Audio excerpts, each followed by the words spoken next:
From Kansas State University, this is Agriculture Today. Eric Atkinson with you, and here's today's lineup. K-State's Glynn Tonsor with this week's observations on the cattle market trends. Glynn will share his latest projections on cattle feeding returns to finish out 2020. And he'll go over the latest meat demand monitor numbers on domestic beef demand. Then K-State's Gregg Hanzlicek discussing a blood-borne condition showing up with more frequency than normal in Kansas cattle herds now. It's called Mycoplasma Weynonii, and its symptoms can easily be confused with those of anaplasmosis. He'll tell how to distinguish between the two. And later, during his weekly wildlife segment, K-State's Charlie Lee on the pros and cons of translocating wildlife.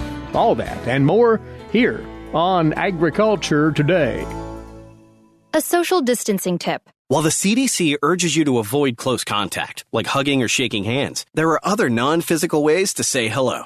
Wave, wink, use sign language, salute, smile, give the peace sign, throw up an air high five, do jazz hands. Remember, stay a minimum of 6 feet or 2 arms length away from others, and stay home if you can. For more info, visit coronavirus.gov. Let's all do our part, because we're all #alone together. Brought to you by the Ad Council. Thanks for tuning in. You're listening to the K-State Radio Network and Agriculture Today. And as is customary to open up the week, we glance at the cattle markets. One day removed because of the holiday yesterday, of course. Joining us now is livestock economist Glynn Tonsor of K-State Research and Extension. Eventually, we'll get around to his latest outlook on cattle finishing returns to close out this calendar year 2020 and more. But, Glynn, it was a step back for the markets last week by and large. We gave up some ground. Yeah, we did, and that's across the board, across weight classes and the beef market. Cash 5 area fed cattle price on Friday was right at about 103. That's down a little bit from the prior week. We look over the board. The October live cattle contract was about 105, again, down slightly for the week. We flip over to feeder cattle. USDA AMS called the Kansas market $2 to a full $7 lower, depending on what weight class. When we look over at the board, September feeder cattle, 138, down about $2.50 for the week. There's several things underneath that. I made this little note. Our listeners that also listen to Dan O'Brien weekly will note the corn market is up in recent weeks, specifically the December corn contract, for example, which is a proxy for the harvest price, is up about 35 cents since early August. That tends to depress feeder cattle prices in particular. That's why I highlight it. So we're having that pressure. It is worth noting that projected feeder cattle prices still aren't too far off where we were putting them early February before all the pandemic volatility. So there's been a lot of opportunities for feeder cattle salesmen to lock in prices, but that has eroded some in the last few weeks. We look over at the cutout. Choice cutout was $226 on Friday, down about $3 from prior week. Some weakness that developed, or a pullback, maybe a more accurate statement on the cutout, spilled over into live cattle, I think is what occurred there. There's a little bit of renewed macroeconomic concerns. Some that watch the stock market. We had a pullback this past week after many, many weeks of a race to the moon in some ways at the stock market. That tends to spill over into the commodity markets, and I think the cattle complex saw that as well. So when you look at this collectively, Glynn, up to a couple of weeks ago, this market was surging back, and then it paused for a bit, and now we've seen a retreat. Is there much to worry about for the longer-term trend here? Well, I mean, we continue to have lots of uncertainty. I mean, that is probably the word I've used the most during, since the middle of March on lots of facets of this. The uncertainty on fed cattle backlogs is eroding. So that part of the supply fundamentals is improving. The uncertainty on beef demand as it relates to the broader strength of the economy still is front and center on everybody's minds. What are the implications of kids not going back to school, people staying home, frankly, some dual income households going to one income as a result of that? That is not good for beef demand. So you got an awful lot of that continues to weigh on the market. The corn rally, I mean, I'm sure corn sells. Producers would like it to be even more, but a 35-cent increase, that is not supportive of feeder cattle prices. Mm-hmm. In recent weeks, we've also had, particularly the western part of the U.S., some renewed pasture condition and drought concerns. What will that do to forced liquidation, maybe pushing some cattle into the feed yard, quote unquote, before we wanted them and so forth? I'm not to the point that's doomsday and a foregone conclusion we're going to do that. Please don't overreact. But that is a growing concern that tends to put some pressure on these markets. So uncertainty is the buzzword, and it hasn't left us. The source of it's a little different. The fed cattle backlog isn't the key source anymore. I think it's a macroeconomic beef demand and a mother nature, are we going to have drought-oriented pressures on the complex a little bit renewed recently? We'll pick up on that demand angle further in just a second here. But speaking of currentness in the market, you are, as are many others, tracking our processing status at our packing plants. It really has been impressive how that sector has bounced back and has resumed almost a normal pace. Yeah, this is a very controversial statement, but I've said it elsewhere. I frankly think the packing and processing sector deserves massive credit for the extent, speed, and magnitude there's been a bounce back. I've said that elsewhere, so most have heard that. But to put numbers behind this, the initial estimate for this past week through Saturday was 633,000 head. This is federally inspected cattle were processed. That compares to 654 the prior week and is up notably from 571 the prior year. Now, that's the key point of this is we continue to have a bigger volume than last year in an effort to eat through the backlog. And I think here in September, we're going to make a lot of headway to end the month well is my current projection on that front. But at the same time, I must note that both the cattle and hog complex, there's growing discussion about slowing the Saturday processing volumes in an effort to ease the challenges on the labor front. So, it's a labor and capital intensive exercise to convert livestock into meat. And that exercise has been pressed hard here in 2020. And there's definitely renewed discussion to give the labor a little bit more of a break on the weekends than we have for the last few months. That we need to monitor because that will constrain our total volume of processing week by week to the extent it occurs. So I hope people heard me there. I think that sector has done a lot since the very end of April, but folks like me are going to continue to watch it because we're not out of the woods yet either. All right. Well, a collection of information that you have updated or are in the process of doing so on the agmanager.info website, including your latest feedlot cattle returns, your expectations for the remainder of 2020 into 2021. Those have been encouraging as of late, you say. Yeah. So the last update first on the feedlot side of that for the projected returns was they were actually dated August 12th. And the way the data comes in here, roughly the 12th or 13th here of September, I'll get another update. So those of you interested in it, watch for that. But at that point in time, I was actually projecting positive closeouts for the month of September through March of 2021. And on balance, I still think that's going to be the case. I think there's going to be some erosion in a couple individual months, but I think that story has improved. The sentiment in the feedlot sector, I think, is much better than it was certainly, let's say, May, when we were in the dire straits of the backlog. And moreover, that sector might be in position to help the industry with the pasture-based need to move feeder cattle. There may be an opportunity to load up on some cheaper yet feeder cattle in months ahead as a result of that. That necessarily wouldn't be good for cow, calf, and stocker and background operations, of course, but specific to the feedlot sector, I do think there's some reasons to be optimistic for the next few months. The $1 million card there, I think, is yes, corn prices need to be monitored and cost of gain. I mean, I'm cognizant of that. But at the end of the day, I think it's the demand story and what that enables fed cattle prices to become as we go through those individual months. And when I say demand there, I'm referring to domestic and foreign. So we've had some challenges, at least from a year-over-year perspective on exports. I'm optimistic that can improve, but quite bluntly, it has to improve in order for us to have some higher yet fed cattle prices in months ahead. Well, since you mentioned it, let's roll on over into the demand numbers, the latest USDA figures, plus what the Meat Demand Monitor is telling us. What's the story?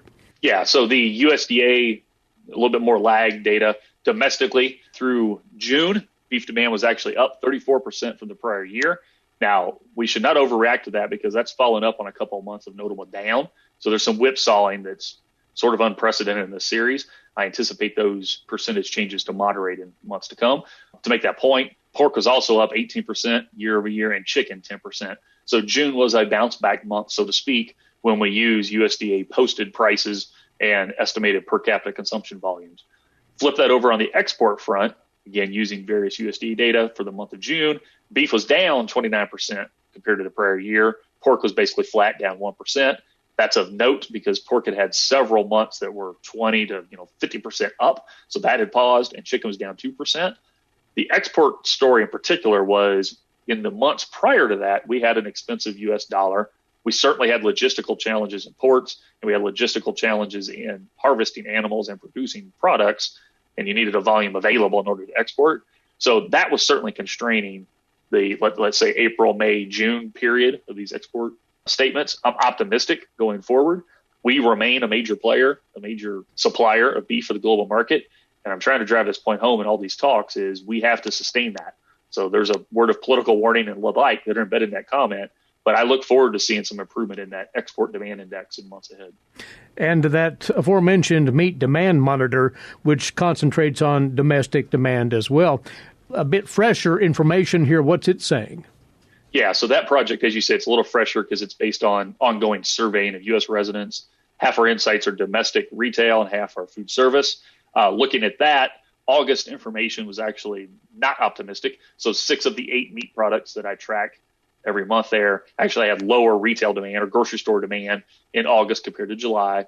And we look over to food service, so away from home restaurant channel, it was very mixed. So 4 of the 8 were up compared to July for the month of August. Ribeye steak was down in the food service channel while ground beef was up.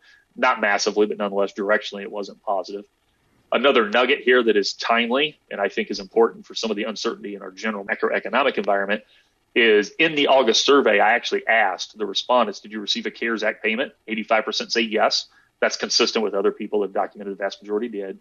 Importantly, though, most say this did not impact their food and meat spending. So that was the most prevalent, 60 to 65%. That was their response. But 23% say it did increase their meat spending. So that's not the majority of people, but it's not, I mean, we're a population of 330 million people. So 23% of that is a lot of people, right? That sort of unprecedented federal stimulus, in my opinion, had a direct effect on beef demand. And it sets the stage for, we continue to have debates about whether there will be a second round of stimulus. And to some extent, that could be supportive of beef demand again. So if those households get funds and they choose to refill the freezer and fridge, sort of like they did in April, that potentially is a positive for the industry. Glynn, as always, we appreciate the observations. We'll catch up with you again soon. Thanks for having me on, Eric. With this week's Cattle Market Insight, that's livestock economist Glynn Tonsor of K-State Research and Extension. We'll resume shortly on this Agriculture Today. When you are in need of timely, reliable, and trusted information, K-State Research and Extension is here. Whether it's organizing people, information, or resources, they have the necessary tools. Community comes first for K-State Research and Extension. For more information and to connect with your county's extension agents, visit www.ksre.k-state.edu. Agriculture Today continues now as we bring back by our way Gregg Hanzlicek from the Veterinary Diagnostic Laboratory here at Kansas State University. He's in charge of the Production Animal Field Investigations Unit for the lab, and in that, he runs upon many different things as those cases would come into the laboratory and as he goes out and visits producers and operations. And one of the most recent developments you'll tell us about today, Gregg, is the confirmation of a blood-borne disease in cattle with a rather elaborate name. So tell us about it. That's correct, and then it's an organism. It's been around since 1934, so it's not really a new organism. But the name of it is Mycoplasma Weynonii, and there's multiple pronunciations, but that's the way that I pronounce it anyway. And it is a kind of similar to anaplasm in that it's a bacteria that instead of living inside the red blood cell of bovines, it actually attaches to the outside of the cell wall of the red blood cell. And we'll talk about what that leads to in a second, but you are seeing instances of this in Kansas with some frequency, you say, this fall? Yes, it's kind of strange is that we know it's been around, and as veterinarians we see it occasionally, very sporadically, but just in the last 2 months we've had 5 cases that we've dealt with either over the phone or actually made visits in Kansas that dealt with this. Three had to do with Holstein heifers, and 1 had to do with adult beef cows that were showing symptoms of this organism, and then another one had to do with 1 and 2-year-old beef bulls, registered beef bulls that were showing the clinical signs. So the reason I'm bringing it up today is that it seems like we're seeing more this year for whatever reason. Well, about this bacteria, as far as the condition of the animal, can it be detrimental to the bovine? It can be very detrimental. Just like anaplasmosis, these animals can become very, very anemic because the spleen's clearing out these red blood cells because they've got this attachment. The classical sign of this disease in a herd is just a few animals. Everybody might be infected, but just a few animals will show with edema, subcutaneous edema. And it's always the back legs, always both back legs from the hocks down. And that's kind of a classical sign. And some of those animals will also have edema in the teats. If they're bulls, their scrotum might be swollen and edematous. Some of them will have a fever. Some of them will actually get to the point where they won't feel well. They'll be off feed. They'll be lethargic, depressed. And then, like I said, some of these animals will actually get to a point where they will be severely, severely anemic. So their mobility might be limited, and obviously their behavior will be affected then. Absolutely. And sometimes some of the animals will not have the edema in the back legs, but they'll be a little stiff when they get up, and those organisms are in the joints too. And so it's all over the board, but anemia is definitely a part of that. Are any particular ages of cattle prone to this? That's very interesting. In Europe, they have the same organism, and veterinarians over there say they usually see it in adults. In the United States, at least for most of our experiences, it's not so much in the adults as it is in animals a year of age and younger. A couple of our cases that I mentioned were older animals, but it's typically in the younger animals when we see it. You say, Greg, and we were talking about this before going on the air today, that we haven't learned a lot in the veterinary field about this condition, though. It's been rather elusive in that respect. It has. I'll just be right up front. We don't know hardly anything about this, and one of the reasons is scientists have been unsuccessful in growing this organism in the laboratory. And if they can't do that, it's pretty darn hard to understand the biology and everything that's going on with the organism. So a lot of the things we think are going on may or may not be going on in the real world. So is there a best guess as to how this bacteria would be transmitted then? There is a best guess in the fact that it does attach to red blood cells, and logically we'd say anything that moves infected red blood cells from an infected animal to a non-infected animal. So there's some thought out there that it could be anything from lice to flies to mosquitoes. Certainly our needles, tattoo pliers, and those things probably also transmit this disease between animals. But again, not really knowing for sure why it's coming on so strongly comparatively this fall. That's still a mystery. It is still a mystery. And I mean, I don't know that anybody said the insects or their vectors are greater this year. I don't know that. Maybe that's part of the reason. I think it's just an unknown. Yeah. Well, how to diagnose it then, because it has so much unknown surrounding it? What's the procedure here? Well, it's just like anaplasmosis, and anytime we have anemic animals on the bovine side, one of the first things we want to do is to test for anaplasmosis. So essentially it's the same way for this organism. The veterinarian can do blood smears in their laboratory, take a drop of blood and put it on a microscope slide and look at it under the microscope. And then there's a couple blood tests that we can run to identify whether that organism is present or not. But can it be, you brought up a couple of times anaplasmosis, can it be distinguished easily from that disease, which we know too much about, unfortunately? Yeah, well, and it can, certainly from the blood test, but the fact that this organism is extracellular on the outside and the anaplasm organism is going to be on the inside, they're going to look the same, but it's where they're located on the red blood cell that will determine which is which. And sometimes we have both. We've had cases where we have both organisms at the same time occurring in a herd. This is why testing is important. And is there any vaccine relief against this disease?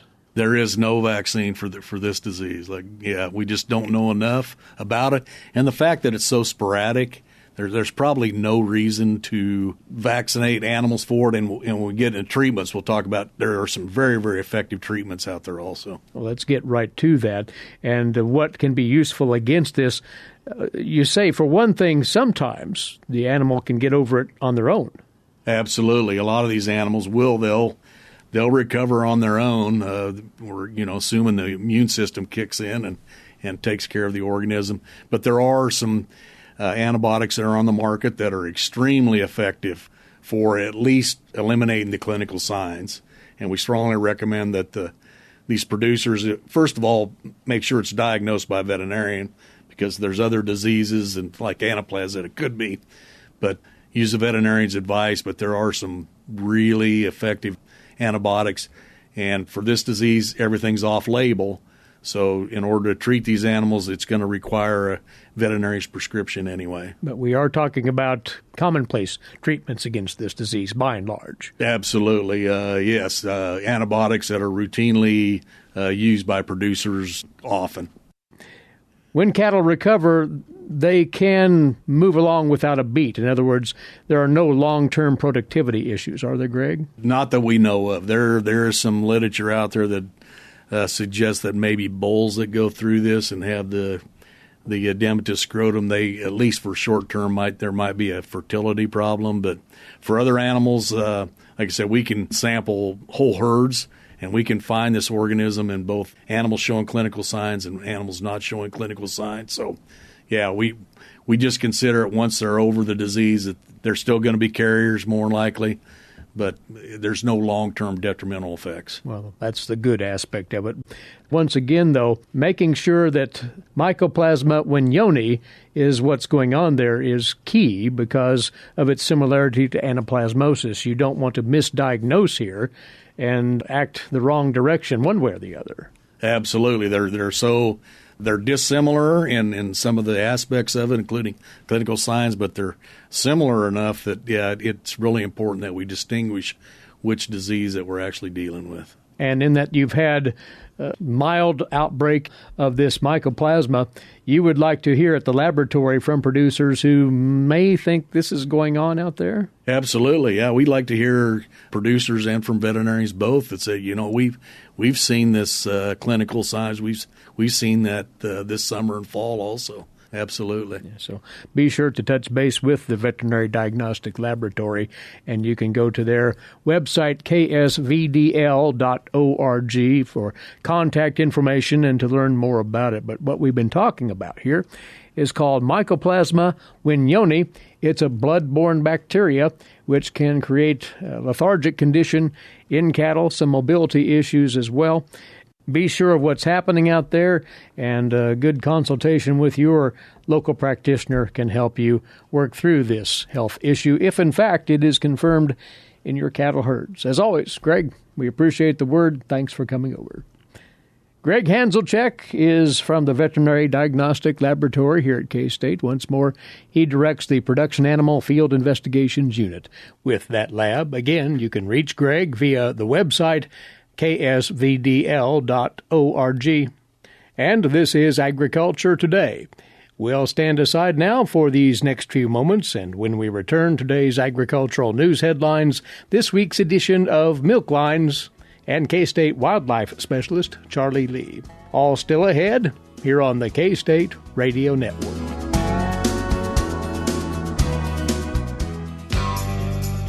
Did you know every Kansas farmer feeds 128 plus people? Kansas farmers are hard workers, dependable, authentic, and sensitive. Not only do farmers put food on your table, but they put clothes on your back and fuel in your car. For more information about Kansas farmers, visit K-State Research and Extension online or stop by your local Extension office. This message has been brought to you by the K-State Animal Sciences Leadership Academy participants. Now in our 96th year of broadcast service to agriculture here in Kansas and the Central Plains, this is the K-State Radio Network, and you're listening to Agriculture Today. Eric Atkinson with you, and next up, today's agricultural news headlines, courtesy in part of DTN. The 2020 Kansas Wheat Quality Report is now out. This is a joint effort of the USDA's National Agricultural Statistics Service with support of the Kansas Wheat Commission. And the data for the 2020 crop year from 11,900 car lot samples from 48 counties show an average test weight of 61 pounds per bushel. For comparison purposes, last year's crop averaged 61 pounds as well, but the 10-year average is 60.8 pounds per bushel test weight. The protein content averaging 11.6%, up 0.1% from 2019, still below the 10-year average of 12.3%. The North Central District of the state had the highest protein content at 12.2%, followed by West Central Kansas at 11.9%. Statewide, the moisture content averaged 11.4%. That was below 11.6% last year, but above the 10-year average of 11.2%. And samples of wheat grading number 1 this year at 82%. That's up from 77% last year, 17% grading number 2 compared with 21% in 2019, 1% grading number 3 or below. There were over, 11,000 car lot samples taken in this survey conducted by the National Agricultural Statistics Service and the Kansas Wheat Commission. The 2020 Kansas Wheat Quality Survey just posted. With Brazil's tariff-free quota expiring today, leading to an increase to a 20% tariff on all ethanol imports from the U.S., USDA Secretary Sonny Perdue told DTN on Friday that a deal between the two countries on the matter would be announced soon. The Brazilians let that August 31st deadline pass last week without announcing an extension of the tariff-free quota, essentially allowing a tariff increase. Some media outlets this week reporting a tentative agreement had been reached to keep the zero rate in place until a larger agreement could be reached.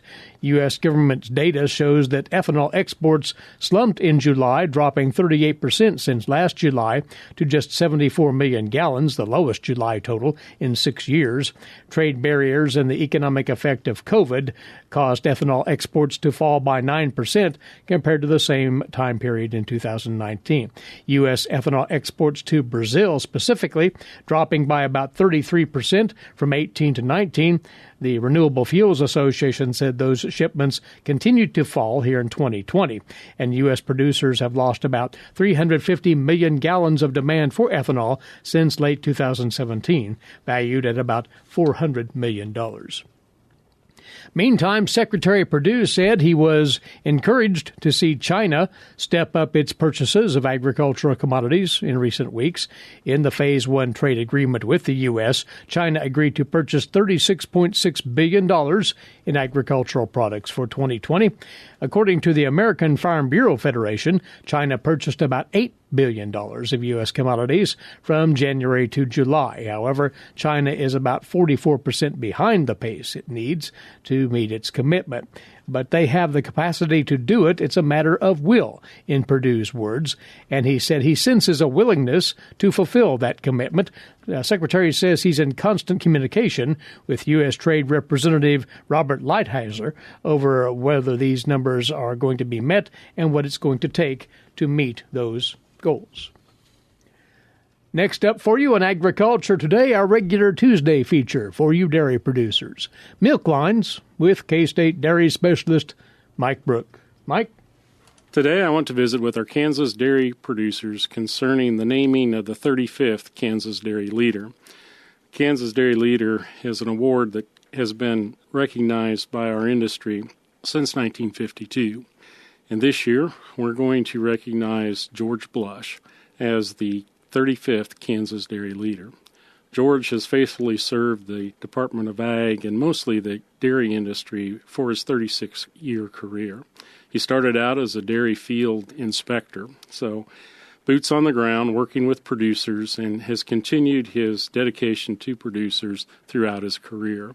He held later positions such as the milk processing plant specialist, FDA-certified milk rating officer, and then served as the dairy program manager for 19 years. He's currently the Agribusiness Services Director for the Department of Ag and is responsible for overseeing all the regulatory programs, including food safety, dairy, animal feed, meat and poultry, pesticide, fertilizer, plant inspections, weights and measures, and the agricultural laboratory.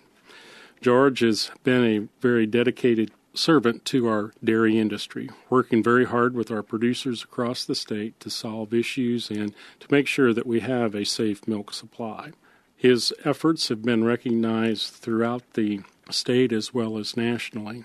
He has served on the National Conference on Interstate Milk Shipments as an executive board member, was also president of the Kansas Association of Milk, Food, and Environmental Sanitarians. He has enjoyed a long career and has faithfully served, and we welcome him as a Kansas dairy leader. If you know George, you might want to give him a shout-out and congratulate him on being awarded the 35th Kansas Dairy Leader Award by the Kansas Dairy Association. This is Mike Brook with K-State Research and Extension. Thanks, Mike, and our congratulations to George Blush as well. George has been a visitor on this broadcast many times in the past, and greatly deserved recognition. A quick look at a calendar item coming up later on this month. K-State's Department of Agricultural Economics has announced the details for its 2020 Agricultural Lenders Conference. Only one location this time around. That'll be in Salina on Wednesday, September the 30th at Tony's Pizza Events Center. On the program, a look at the macroeconomics to date, non-traditional finance trends and issues, Kansas land values, health care costs on Kansas farms, the grain market outlook for 2021, and the long view on agricultural trade. This will be starting with registration at 8:30 in the morning, the program starting promptly at 9 o'clock on Wednesday the 30th. To find out more about the registration details, it's as easy as going to agmanager.info, or you can contact Rich Llewellyn at the department directly, rvl@ksu.edu. Again, Rich's address, rvl@ksu.edu. This is Agriculture Today. Social distancing slows the spread of coronavirus, so stay a minimum of 6 feet away from others and stay home if you can. More info at coronavirus.gov. Let's all do our part, because we're all #alone together. Brought to you by the Ad Council. Rounding out this Agriculture Today, it's our weekly wildlife management segment with Charlie Lee, Mike Side, wildlife specialist, K-State Research and Extension. Charlie, today a review of a practice that's often considered by some anyway, an option for dealing with nuisance wildlife, and we'll talk about the merits of that. That is translocating wildlife. And for those who don't know what that's about, you might explain what that refers to. Well, translocation, or sometimes referred to as relocation or transplantation, is defined as the capture and transfer of wild animal from one area to another. It's used to accomplish a variety of wildlife management objectives that include enhancing wildlife populations or reintroducing or introducing rare or locally extirpated species. It can be used to provide enhanced hunting or wildlife viewing opportunities. It can be used in wild game ranching or farming of wild game. But most frequently, in the context that I deal with it, it's used in reducing local wildlife and human conflicts. And there's hundreds of thousands of individual animals, usually of the very most common wildlife species, are intentionally moved around the landscape each year in the United States. Often, that's a well-meaning practice that can have negative consequences. What would those be, by and large? The reason most often cited for restricting the movement or translocation of wildlife is a concern for the spread of disease. There's also concern about potential impacts on resident wildlife. There are some animal welfare considerations for those animals that are capped and their care while they're in the trap, and then the transfer and moving them to a different location. And finally, there's probably a lack of information on what creates a suitable release site. When we talk about the number of states that allow wildlife translocation, over 80% of the states allow relocation of nuisance wildlife, but 17% of those states have some sort of restriction on which species can be translocated and which must be either released or euthanized. As far as what species are typically relocated, does this fall into a handful of species normally? What? Yes, typically raccoons, skunks, squirrels are the most common species that are involved in requests for solving wildlife conflicts. But oftentimes skunks are not relocated, so there must be something about the species, and some species perhaps are more charismatic than others, and some are perhaps deemed more risky in disease considerations. But typically the species that are most often causing problems would be raccoons, skunks, and squirrels. And that can be certainly a very high number, depending upon where in the state you're at. In just one state alone, there's been more than 70,000 requests to the State Wildlife Agency for assistance in dealing with nuisance wildlife. There's other information that shows that there's almost 1 million cage traps that are sold annually in the United States that could be used by the public to relocate wildlife. Some of those would be used for other purposes, but that's a lot of people with a lot of potential individual wildlife being moved around the countryside. But you say that this needs to be looked at from more than one or two perspectives here, because there are different kinds of relocation, including unintentional relocation of wildlife and rehab of wildlife. Those would be a couple of the possible purposes here. Well, unintentional translocation would be primarily deal with those species like raccoons or opossums that may get into human garbage. Oftentimes that garbage, depending on where you're at, is transported into different locations. There's evidence that shows in the New England states that raccoons have been unintentionally translocated, sometimes several states away in human waste.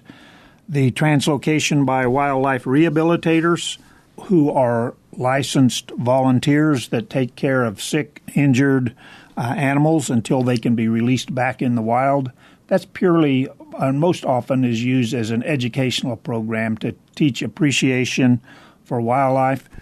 But they certainly move a lot of animals around, although survival of some of those animals through rehabilitation is not real good. But it's the intentional efforts by folks out there in general, the public, that probably needs to be tended to a little more, you say. Well, it certainly should be a concern. The welfare of those species needs to be considered. Oftentimes, they're released in habitat that is not suitable. So you may think that you're treating that animal kind and gently and releasing them, but if it's a species that perhaps caches food prior to winter, they don't know where the food supplies are, they don't know where the cover is, they don't know where the predators are more likely to come from, so their survival is typically very poor. There's been some studies that showed survival of squirrel relocations as low as 3% survival in large-scale squirrel relocation projects. Now, that's pretty low, considering many people that have the raccoon in the cage or the squirrel in the cage that they caught in the backyard, and they take them down the road to the park, and who knows how far from the site they release them, and they think they're doing good for that animal by releasing him into another place where they can live happily ever after. But unfortunately, most wildlife in the wild die of some traumatic concern, and moving him into unsuitable habitat often hastens that death. So when we think again about nuisance wildlife, there might be better means of dealing with those. Well, when we think about the other options, perhaps we need to use lethal traps for capturing them. Perhaps we need to be more tolerant of the types of damage that nuisance wildlife may cause. Or perhaps we need to be more accepting of euthanasia of nuisance animals instead of relocation. There for you some background on the realities regarding wildlife translocation that are well worth knowing. Charlie, thanks for covering this with us today. He is a wildlife specialist with K-State Research and Extension, Charlie Lee. And that caps off our Tuesday edition. As always, thanks for tuning in, and please rejoin us right here tomorrow, won't you? Meantime, Eric Atkinson for Agriculture Today, over this, the K-State Radio Network.